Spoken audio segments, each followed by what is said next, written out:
I try to work with the orchestra in the way that, somewhere between the way a director would work with a great group of actors, the way a coach would work with a team. A coach may point out to the team that there could be some aspect of the way this is accomplished that could be done with more finesse, with less energy, to greater effect.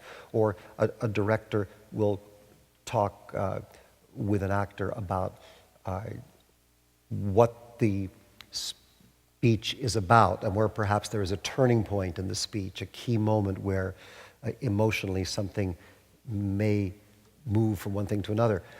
But what I think a good director does not do, a good director does not say to an actor, say the first 3 words slowly and loudly, then say the next 2 a little faster, then the next 5 sort of whatever.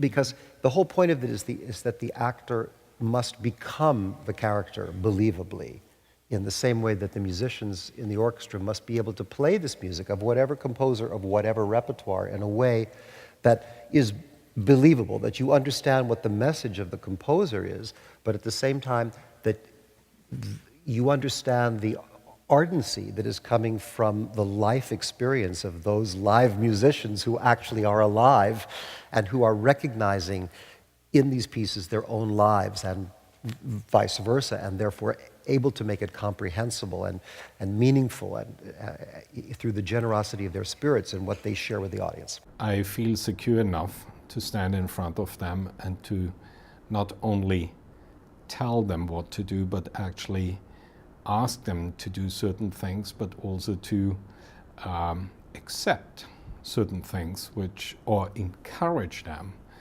to be more themselves. It simply comes from a philosophical standpoint, which I have in music. Music has to do with giving and taking. And the greatest form of music making is chamber music. And that includes the conductor as well. Otherwise you have lifeless soldiers in front of you, and it might be a perfect army, but nevertheless it's something cold. My biggest goal is actually to let them flourish within the frame, which of course, as the leader, I have to give. But it just makes it creates bigger personality of the orchestra. Rehearsing is a constant series of choices. You decide what is essential to talk about, and you also decide what you're constantly calculating, what will take care of itself if you don't mention it, how you can influence large swaths of music by a very well chosen, pointed comment. You obviously can't deal with every detail, and you want many more things to go right in the concert than you're possibly able to address in the rehearsal.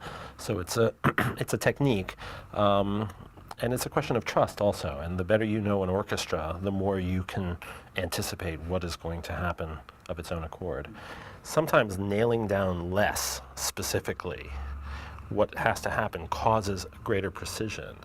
It's this weird kind of sort of Zen dynamic, and it's something I've been playing around with recently, actually trying to sort of step back and not be too determinate about what's happening in order to get a more focused response.